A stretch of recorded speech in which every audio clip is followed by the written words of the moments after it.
I wanted to have a chat this morning about a feature that I mentioned in another video, but I think warrants its own standalone video because it's such a crucial button to find and use if you happen to have a meeting with any other colleague inside of the same room. And that is the audio off option.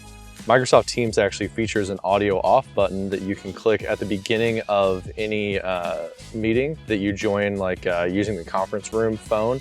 And if you want to prevent an echo that occurs or, heaven forbid, a feedback loop that could occur, if you want to prevent feedback in the room, you can simply click the audio off button.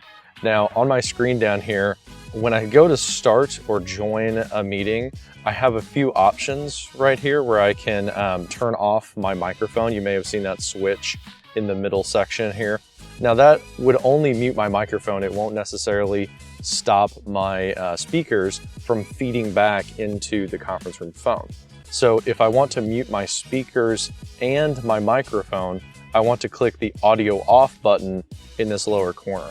So the rule of thumb for me is whenever I have a meeting in a conference room with another person, and we're going to be using that conference room phone, just simply click that audio off button. Now I can see what screens are being shared. I can participate in the conversation, but my microphone and my speakers are both muted on my laptop.